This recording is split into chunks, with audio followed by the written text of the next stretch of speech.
We are live. Welcome to Live Tuesday. My name is Xavier D. Johnson, and I told you that I'll be back. I know you guys are probably excited, as I am as well. I'm gonna give everyone a few moments to settle in and share this link, share my tweet, get some folks in here.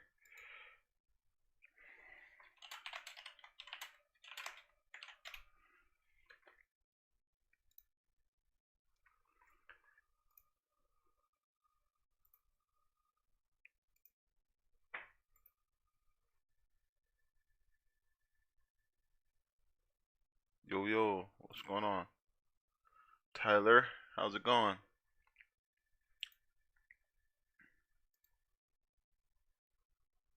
Woo! What's up, David? Well, today, I want to talk to you guys about some pen testing tools and hacker tools in general.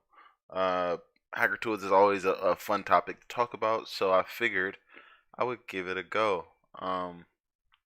I have a few, not a whole lot of different, places that I like to go for my tools. A few places to go, and I figured why not try and see. Not only does the community have other places that they may be going for tooling, but also just kind of talk about some of those tools that exist out in the world. Um, when I say tools, I mean like anything from radio frequency tools to uh, you know protocol analyzers like CAN analyzers or CAN tools. Um, you know, uh, Wi-Fi pineapples or you know even lock picks or locksmithing tools, under the door tools. Um, there's just so many different kinds of tools for hackers, and it's almost hard to kind of stay on top of your kit. So, um, one of my goals for this live stream is to kind of dig into the different tools and tooling that's available for hackers, demo them if possible, and no better day than a Tuesday to play with your tools. So, I got a few tools here in the lab that I could probably show off a bit, but nothing too crazy. I got some fun toys. I must say.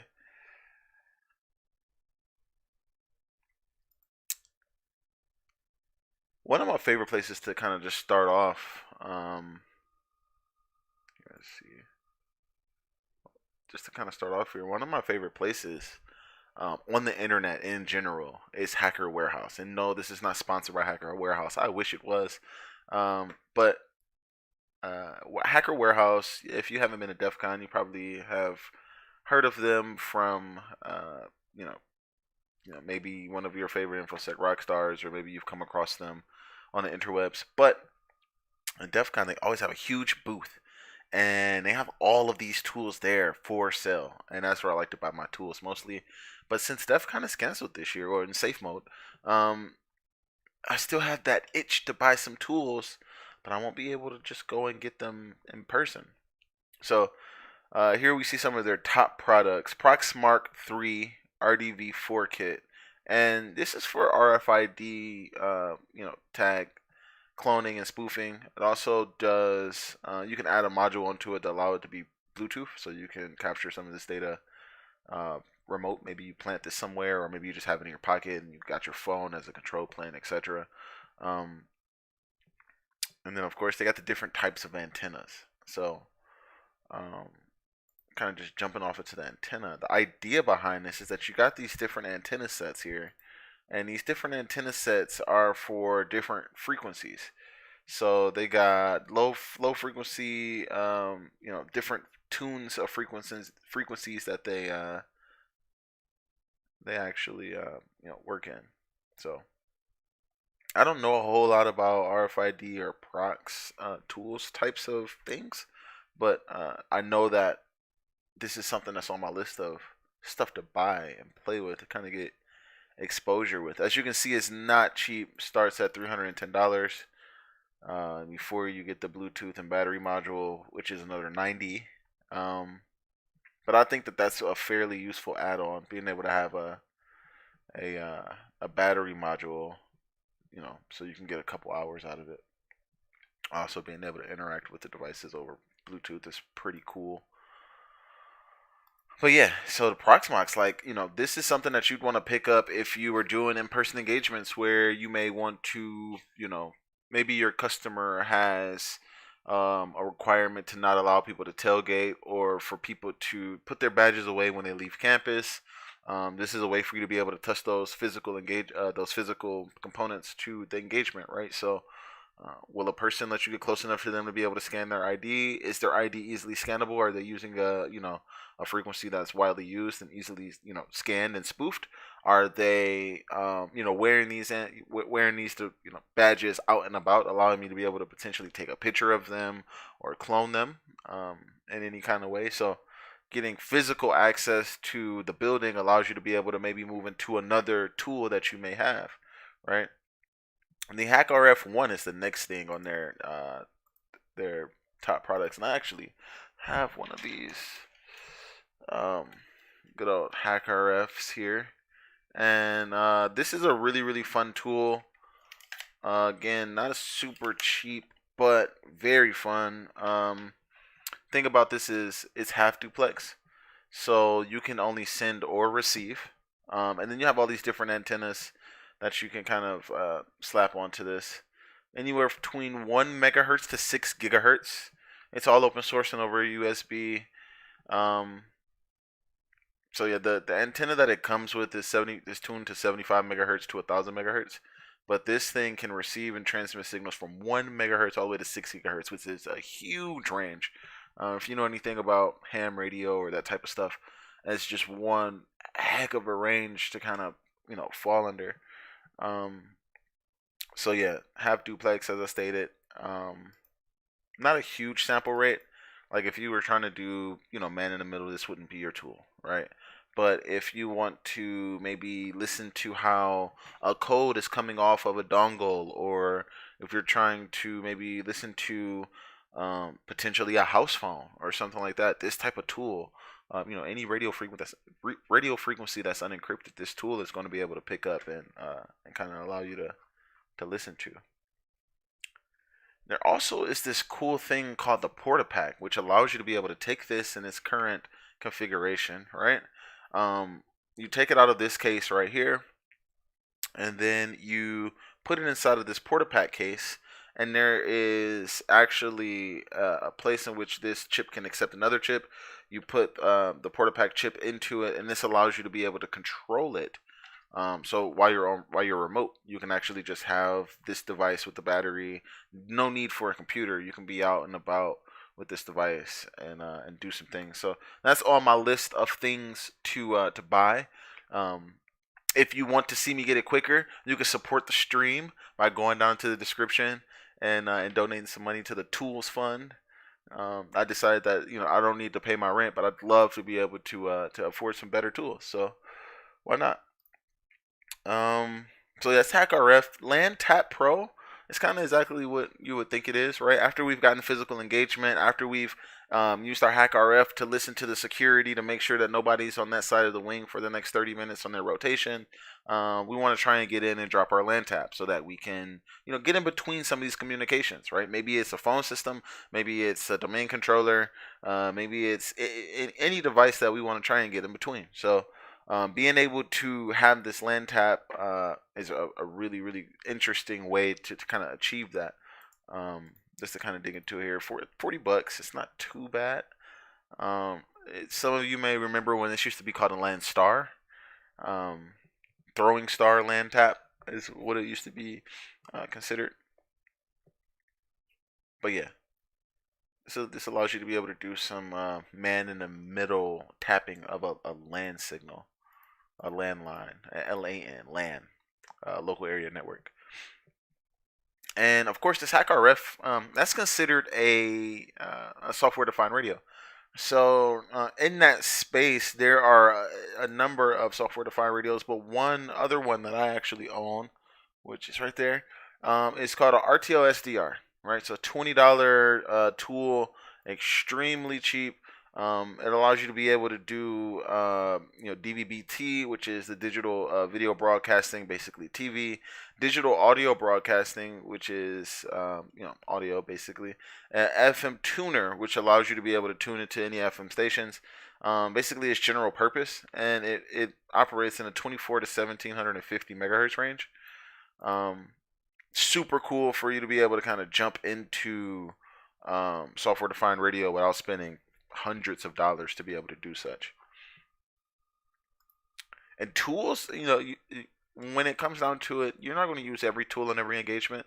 You may not use a lot of your tools, for most engagements. It depends on your customer base and your clientele, and how often you are, doing certain types of engagement. So physicals get a little icky these days, of course, with COVID. So it's kind of hard to say when we'll go back to normal and have people going into an office.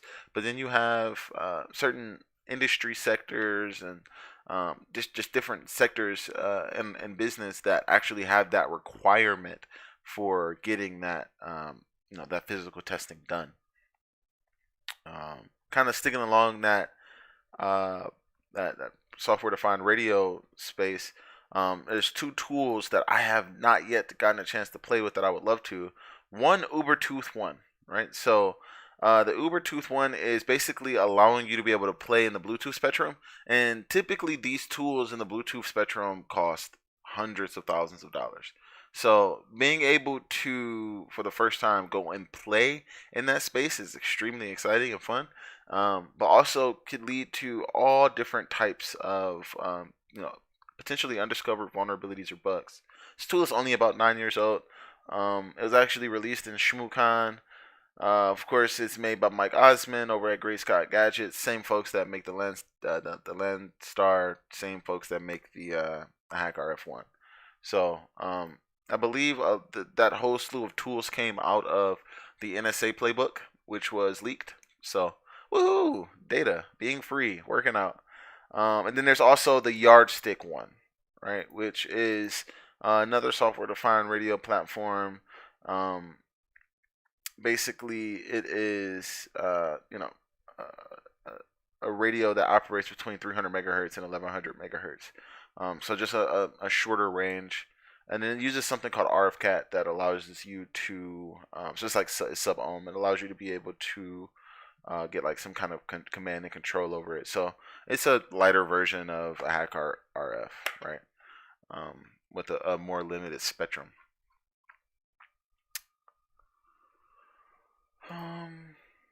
But yeah, those are like some immediate tools that stand out to me that I've played with before. And then there's, more and more tools that are coming out that are new, right? So, RFID detector and diagnostic cards, and the new RFID Chameleon.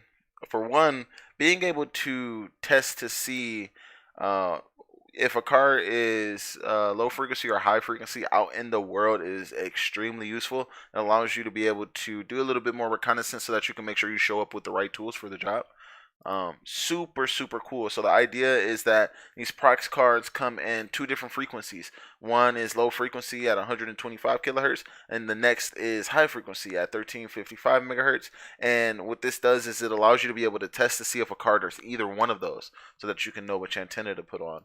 Something like your Chameleon Mini Rev G, right, which is NFC emulation and manipulation tool, right? So what that means to me is it allows you to be able to not only emulate a number of different cards, but also potentially manipulate what the data on that card that's being sent is. So maybe this allows you to be able to open up a new type of attack by throwing bad data at readers that may be out there. And let's not forget that these readers are connected to computers. Those computers might be expecting a certain type of data. Who knows what you can do? So yeah, those are like newer tools that are out and about. I haven't played with a lot of these implants. These are like just little chips that you can put in different types of things. Maybe you can put them in your arm, but I would not tell you to do that. But if you are looking to do that, here is your route. you would like to swallow one and have biohacking. Actually, just go to the whole entire biohacking thing that they got here. Apparently, out of Eagle Energy, good old Eagle Energy. Just in case you want to vape your caffeine, I can't imagine who would want to do that, but whatever. To each his own. Um, but one of my favorite sites outside of Hacker Warehouse, and I'm going to dig in deeper here because I always like lockpicks, and I like the fact that there are a lot of tools here for you to be able to do a lot of things, right? The USB Ninja cables, just a lot of things here, right? Crazy Radio, which allows you to be able to control mice and keyboards. Yeah, very, very, very cool stuff. And one of my favorite things, the Blade RF. And the Blade RF is a full duplex software-defined radio with that would allow you to do something like a Stingray man in the middle, listen to phone calls type of thing. Um, it's in 2x2 MIMO. It goes all the way from 47 megahertz to 6 gigahertz. So yeah, nice piece of kit, pretty expensive. But one of my favorite places, and if I didn't go here, it would not be right. One of my favorites, all of them, Hack5, and they just make amazing tools, and they're separated out in a way in which it's just easy for you to jump in and start to learn and start to work. Um, One of my first tools that I bought was Wi-Fi Pineapple. And the Wi-Fi Pineapple allows you to be able to set up a rogue access point so that you can do those man-in-the-middle attacks, those evil twin attacks those types of attacks, to be able to see where those misconfigurations lie out in the real world. So with this, you have the potential to be able to get clients to connect to your Wi-Fi, assuming that you are another Wi-Fi, and then that traffic then flows from you, right? Flows through you, so to speak. So this, I mean, you could imagine if you're doing unencrypted email, this allows for us to see, different types of emails coming over the wire. If you are doing, any kind of unencrypted communications, we can see it over on the wire using Wireshark. We can do, PCAP. We're the man in the middle. We can monitor all of your communications as long as they're unencrypted. And if they are encrypted, we can find good ways to be able to, potentially install certificates, etc. So the Wi-Fi Pineapple is a really, really great way to kind of jump into the game. It's something that I've always had fun with, and I would recommend others play around with. The next big things that I know a lot of people like to play with are bad USBs, and the USB rubber ducky is probably the easiest way to be able to get into that space of being able to walk up to a computer and pwn it. So having a whole lot of different payloads that are already made for you, and also easily generated. Actually, you could see just from first day, being able to have a USB rubber duck allows you to be able to get an easy pineapple association, right? Being able to download and execute Mimikatz, we already know what danger that comes with. Being able to lock a person's computer, all the way up to ransomware, right? Basically, is how this works. So, local DNS poisoning, denying network access. We even have things for OSX, so like photo booth pranking and iMessage capturing. So it goes anywhere from Rick rolling all the way to getting a Bella Rat installed, right? So, and Bella is made by Day of Doom here, and a remote administration tool for Mac, which looks like it hasn't been updated in quite the time, or at least since it's been put out here. So who knows if that still works or not. But the rubber duck, nevertheless, is an extremely powerful and good to have type of tool. Super easy to program. It's fun. I would suggest that if anybody wanted to kind of jump out there, spend the $50. Maybe I'll figure out a way to get a discount code somehow, some way for our viewers. But this is definitely a tool that I would suggest that has high impact. And if you are like me and you didn't want to buy all of the Hack 5 gear piece by piece, you can buy them in tactical kits.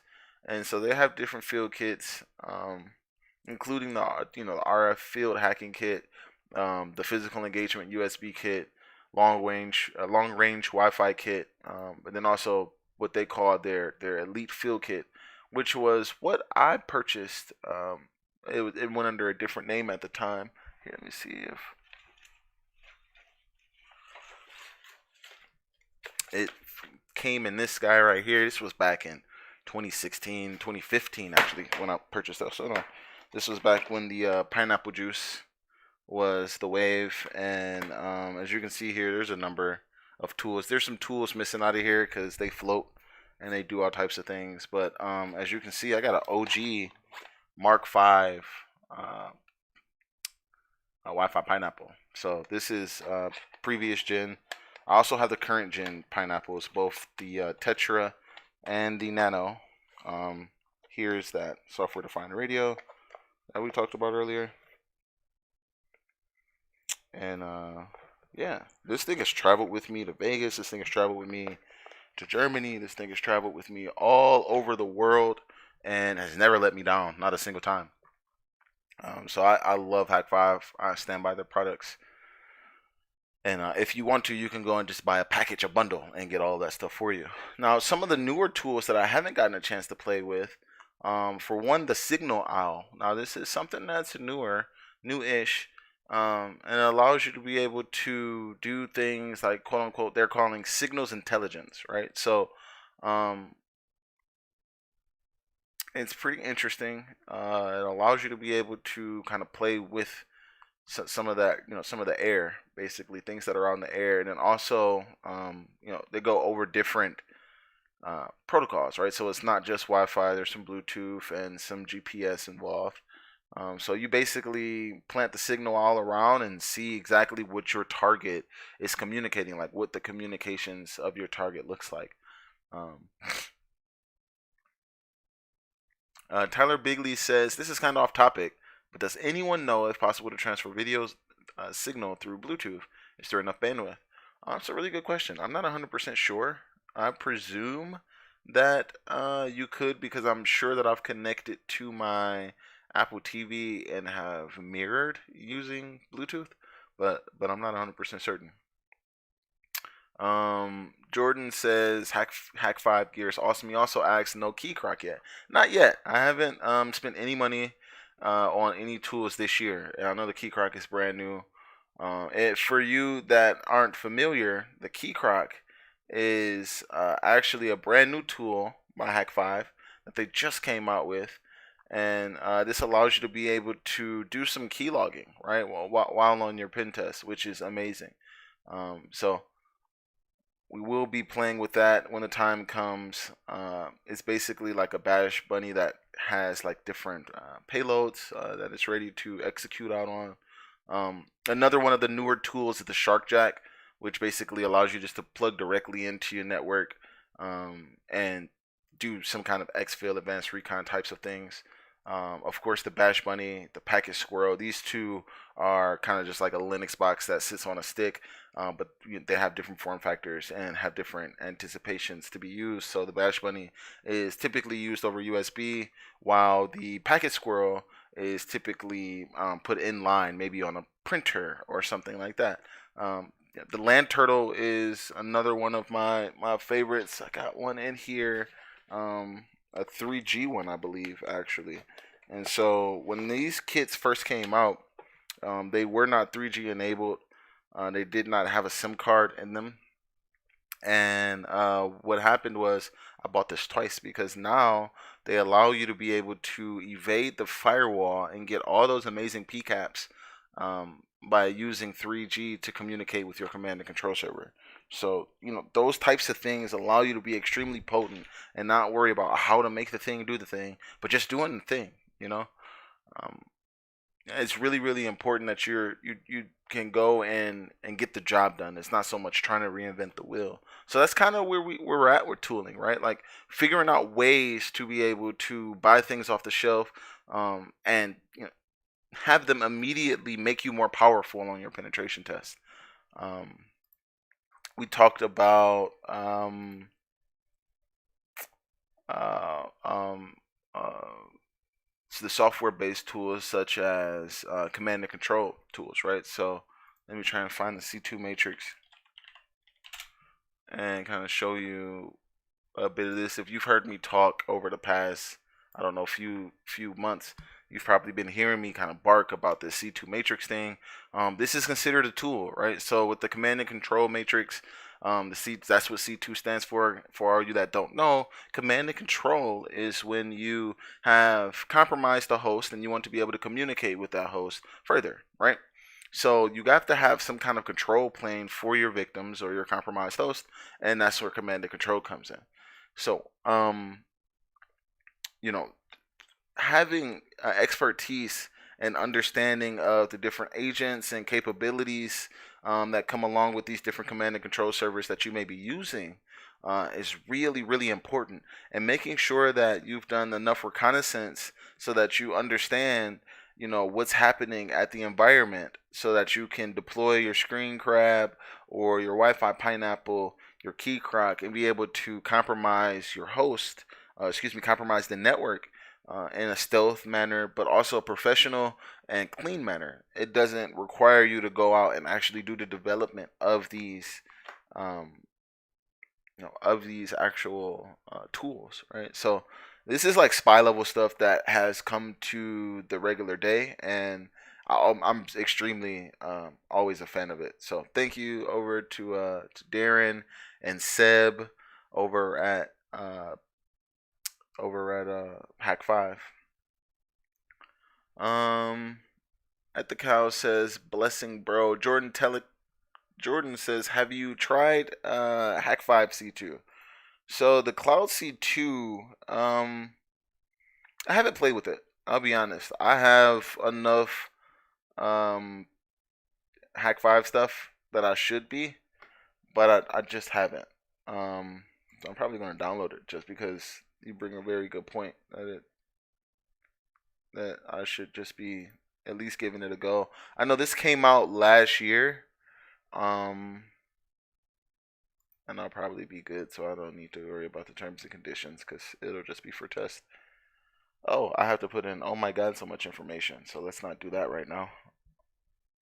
But nevertheless, I'm going to go and have some fun with the C2 Hack5 stuff. May do a video on it just to kind of get brought up to speed. Haven't really explored it yet, to be honest. Shifting gears, how's everybody been? Has everybody been having fun? How's COVID treating everyone? Meet me in the chat. Tell me about any new projects you're working on. Tell me a funny joke. What are some of your favorite tools? I'm extremely interested to hear.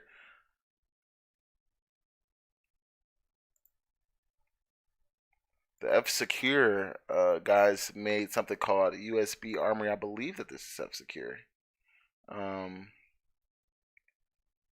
So this looks pretty cool. Electronic wallet, Tor bridge, router for NN, VPN tunneling, hardware security module. It just does a little bit of everything over that USB-C. So fun. Do you and one Xavier? Do you do 1-in-1 Xavier? 1-in-1. I'm not sure what 1-in-1 is.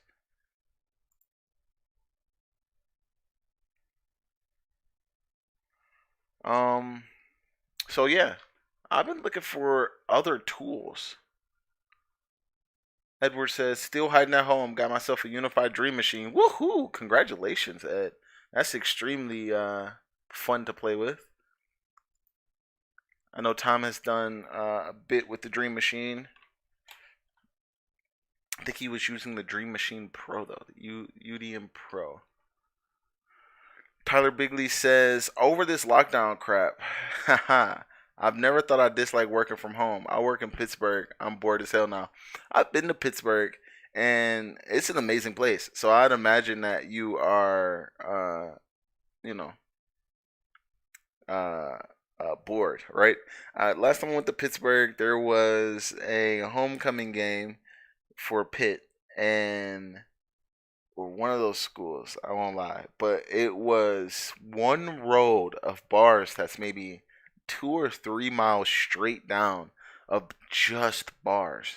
So, I could imagine that if you can't go and ride your incline up to the top and enjoy those amazing bars that are at the top of the incline, if you can't go and ride all the way down that long strip of bars to get wasted, I'd imagine that it's pretty frustrating. I am sorry. That sucks, Tyler. But look at the bright side. We will be on the other end of it very soon. Um, Jordan says, I want to see if I could build the equivalent to the Hack 5 gear, but with gigabit and Wi-Fi AC. Yeah, that'd be interesting. I'd be surprised to see. Well, the Wi-Fi AC side is definitely something that's worth looking into. Although I can say, the Tetra, you got to think about the amount of power that you're putting out over two bands, a 2x2 MIMO, and there's a lot of power that you kind of got to think about that you're managing when you're doing that. So you got to make sure that you don't overheat or just melt down entirely. Um, but other than that, Jordan, you're up to the right, you're in the right line of thought. I know gigabit is something that more and more people are going to want to do and want to have, and so is the AC stuff. So I think there's a new gen of those types of products looming, and I can't speak to any of it, but I presume that with as at the rate the technology moves, so will the tools. Um, Tom got one for his kid's house. Yeah, that's wild. Tom's house has a spot just for kids, which is amazing because I'm not ready for that. I guess I have puppy. I guess I have a puppy part of the house. I guess that makes sense. But the puppy is just so adorable. She ends up going to the entire house. So, oh, puppies. Couture. I don't know what couture is. Maybe this is clothing. Oh, look at that. Keep it between the laws. Keep it between the laws. That's pretty cool. I've never seen this before, but yeah, keeping it between the laws is probably a good idea. Um, but yeah, I mean that's kind of it for tools from what I'm exposed to. Here, let me see. Let me try. Is there one site that I'm missing actually?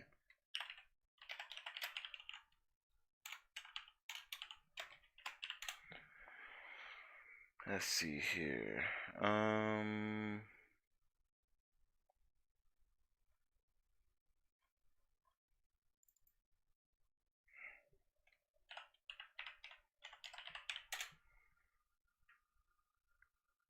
I think it's called Hacker Gadgets. I think it's Hacker Gadgets.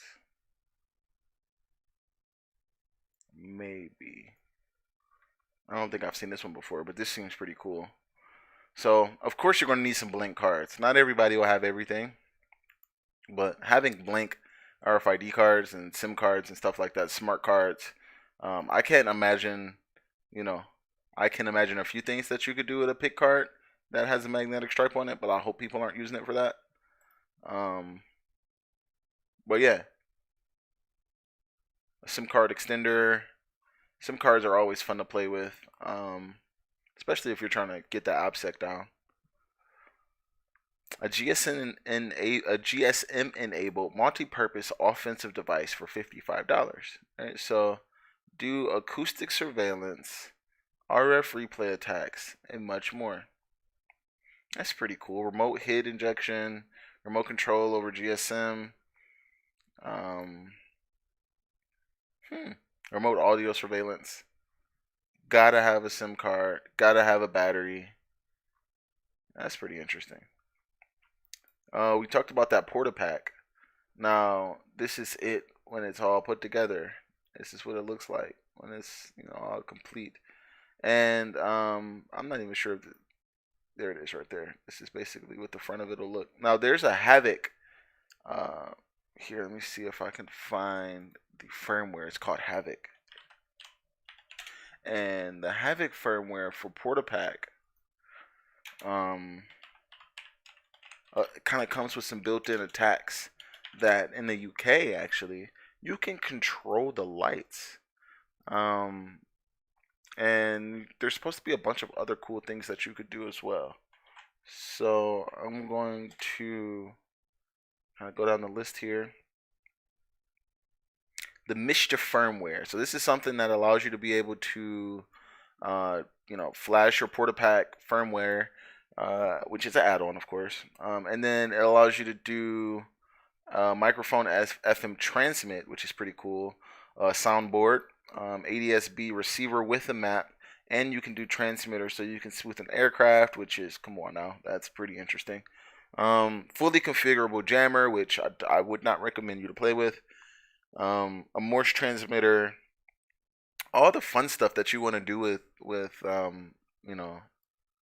remote outlets, some garage doors, on-off keying transmission is really, really fun. So, yeah.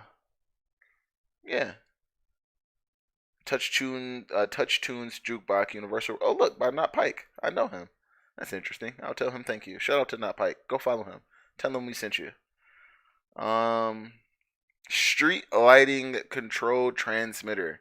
This was something that I know CCIR is widely adopted over in the UK, and I've already heard of some people having some fun with this. 202 Pasha says, have you messed with a Raspberry Pi Zero with Pwn Pi? No, I have not. I have a Raspberry Pi Zero, but I haven't played with the Pwn Pi. I can't say that I'm actually 100% on key with that one. I've never used the Raspberry Pi as a Dropbox pen test kind of device. I always just ship my customers laptops because we have kind of a time standard requirement kind of thing that we do, and I know sometimes these Raspberry Pis get a little iffy when you want to ship them off to places and not only get them back, but also with them not breaking while they're out and about or getting flashed, or I don't know what happens to them, but it just seems like sometimes that platform just gets a little wonky. They have a Windows lockpicker. That's interesting. I can't say that I've ever played with that before. There isn't a short summary of the README. But look, Wi-Fi hotspot.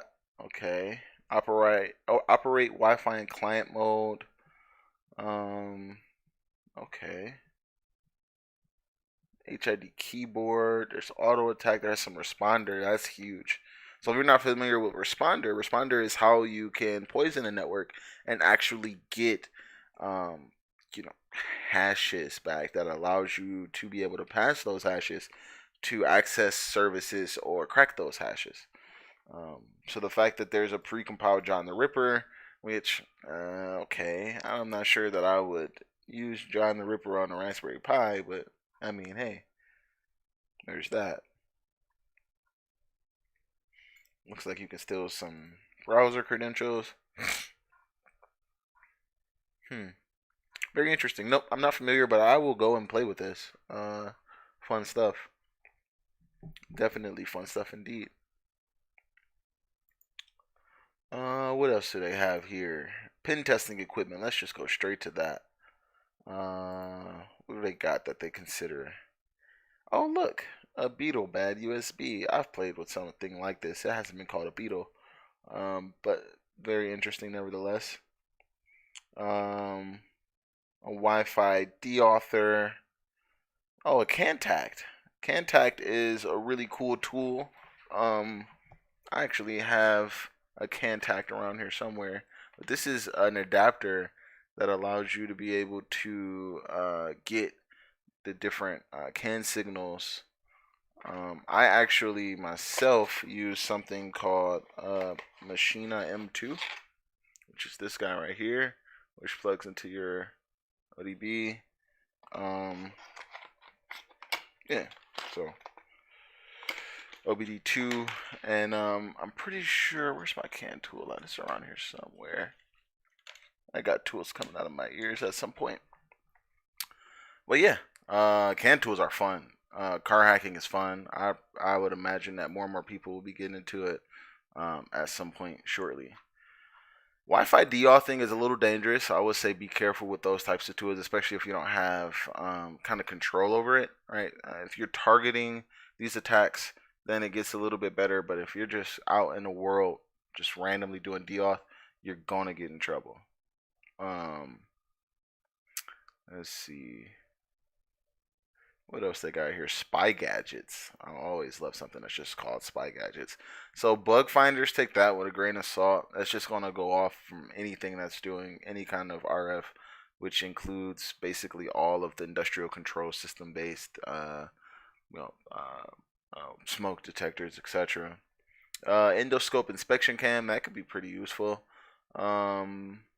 Smart band camcorder seems a little sneaky but interesting.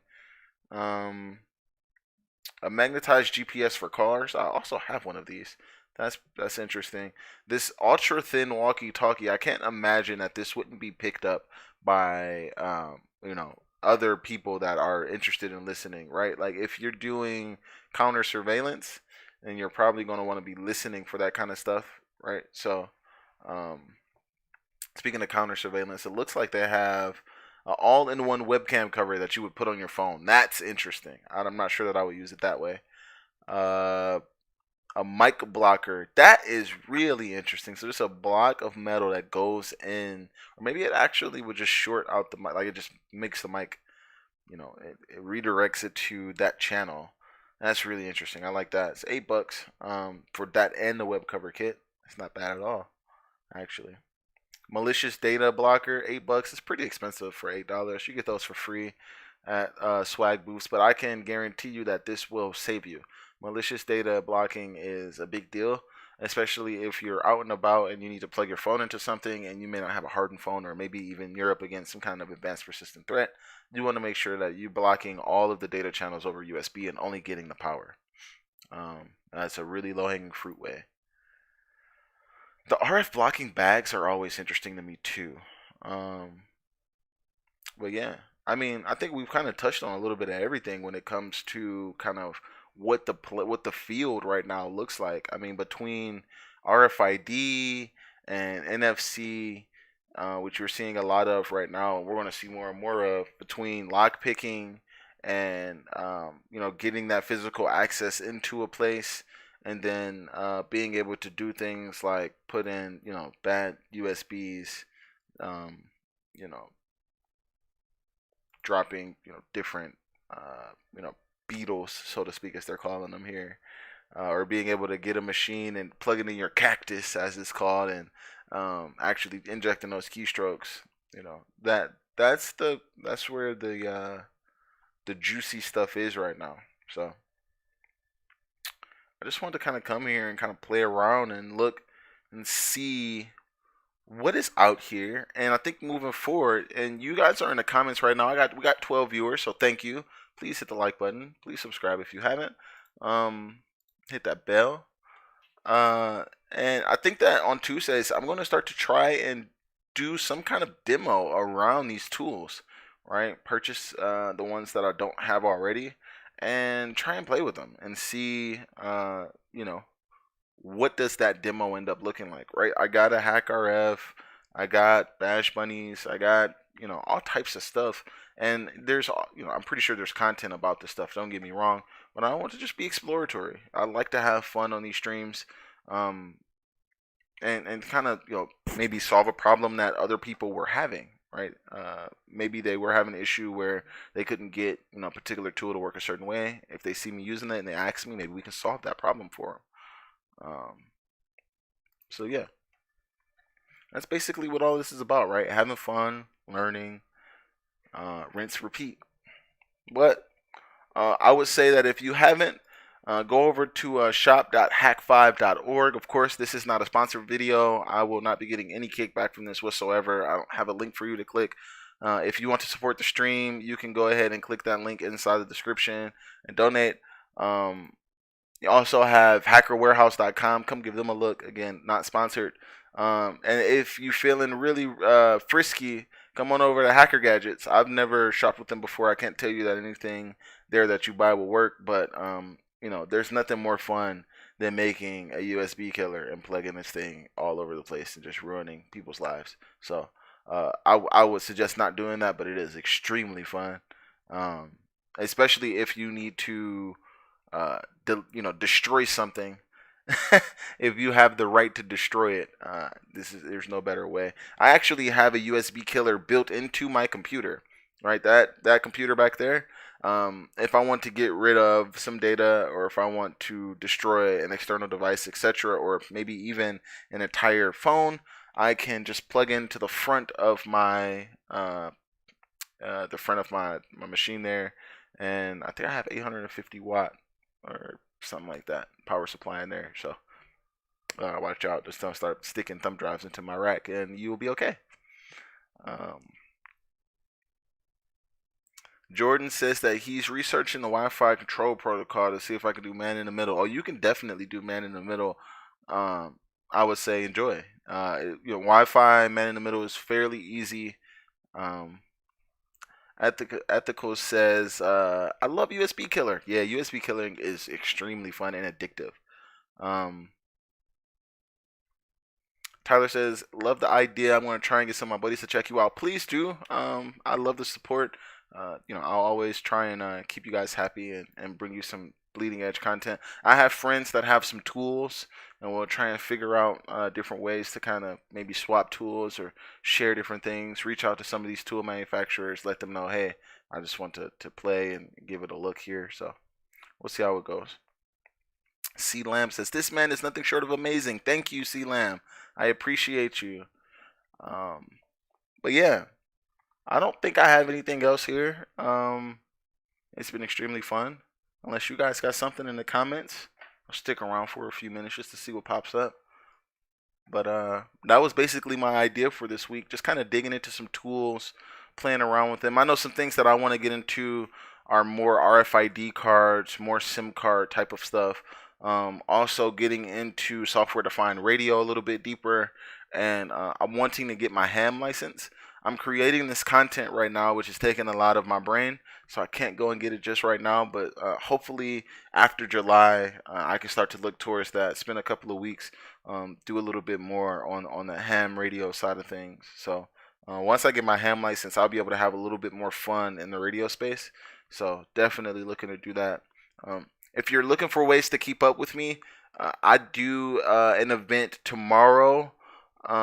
If you go to mysec.us,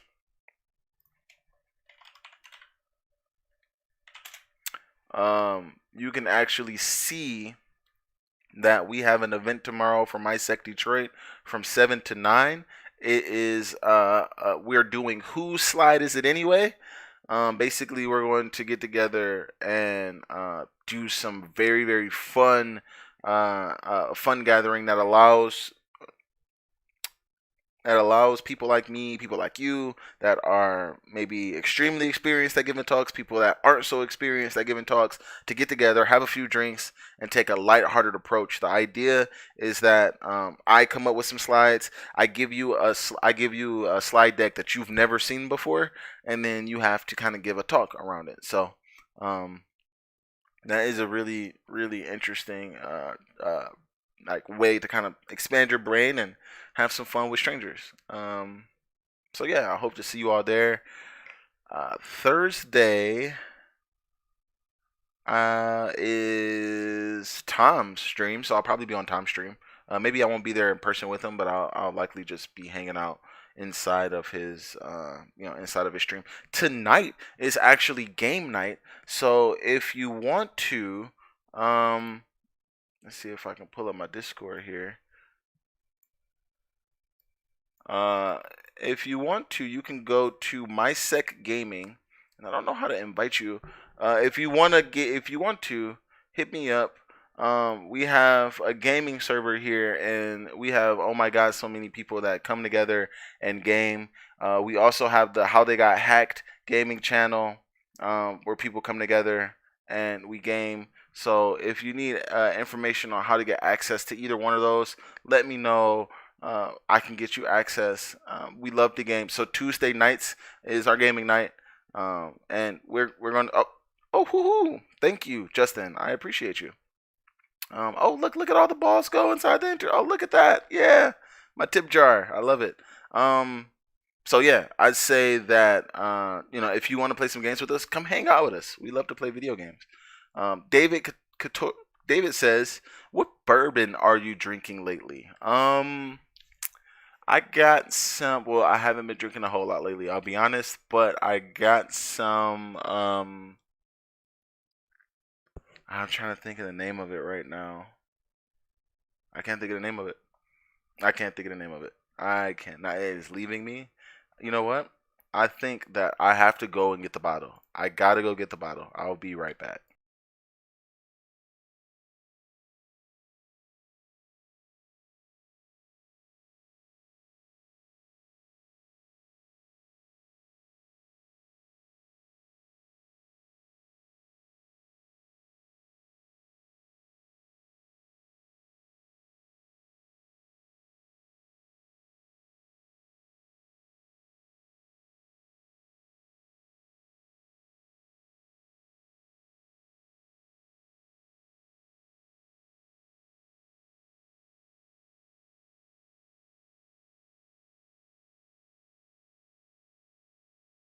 All right, I'm back. Hopefully, I didn't lose too many people. So of course, this is not bourbon; it's Scotch. But Macallan is some of my favorite right now. Drinking a lot of this. But to answer your question, I got something called Basil Hayden's, and as you can see, I'm a little low on it. I'll probably end up finishing this off now that I've pulled it out. But this is some amazing stuff. If you've never had it, go ahead and take a screenshot right now. Basil Hayden Sr. began distilling his smooth bourbon here in 1796. Yeah, there you go. So George Washington was president. So yeah, good old alcohol. Who doesn't love alcohol? Between bourbon, scotch, and whiskey and tequila, I'm kept fairly busy. Also, I'm happy that you brought that up because I'm going to drink the rest of that tonight while I play video games. But yeah, tonight we're playing games. Hit me up if you're trying to hang out. Hit me up on Instagram at Infinite right down there. See this right here? Yep, that's that. Infinite. Hit me up. Hit me up on Instagram. That's my Discord right here. So you can quite literally hit me up on Discord. If you hit me up right now, I'll get you into the servers. We can hang out for the rest of the night. I'll probably game until like 12 o'clock tonight. I'm working Euro time, so I got to get right back up in the morning. But we can hang out for as long as I can hang out. We also got what's that? Tom's. Make sure you check out Tom's stream on Thursday. Make sure you check out this MySec event on Wednesday. And then Friday we got another How They Got Hacked for you. We're working on trying to get better graphics. We're working on trying to get better content together for you. As you can see, we're taking the content thing a little serious. So hang in with us. We're going to get it together. We've been having fun with it. If you know somebody who used to watch us and hadn't come back, please share, subscribe. I also have some merch that I've been working on for Red Team Clothing. I guess there's no use in not showing it. So if you know me, you know that I run multitude of brands, and one of my brands is called Red Team Clothing. And Red Team Clothing is basically hacker clothes, right? And so what this is t-shirts and hoodies that are for people like me and you. So of course, Dirty Cow, only a few of us really know what that means. The Mirai botnet was a good one. All Eyes on Me, making sure that you put some tape over that webcam. So if you want to check out redteamclothing.com, this is something that I'm going to be trying to kind of pick back up and run with. I'd love to see some of you wearing some of this content, and thank you very much for your support. Shout out to Lil Hacker Main, also known as Mo. So yeah, if you want to support, this is another way to support. Also, there's a link in the stream description that allows you to be able to donate. So Ethical says, do you have a V-neck tee? I can make a V-neck tee just for you, Ethical. So hold tight. Hit me up on Twitter. Give me a follow. Give me an @ Say, hey, I want my V-neck tee from Red Team Clothing, and I will get it done for you tonight.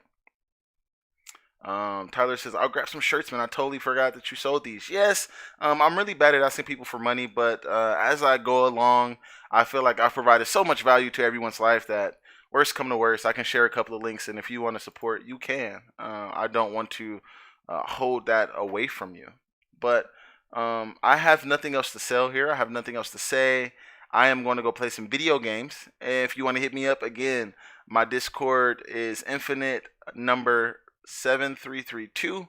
You can hit me up on Twitter at infinite. You can hit me up on Instagram at Xavier_Johnson. It has been a pleasure, and I hope you have an amazing day. Peace.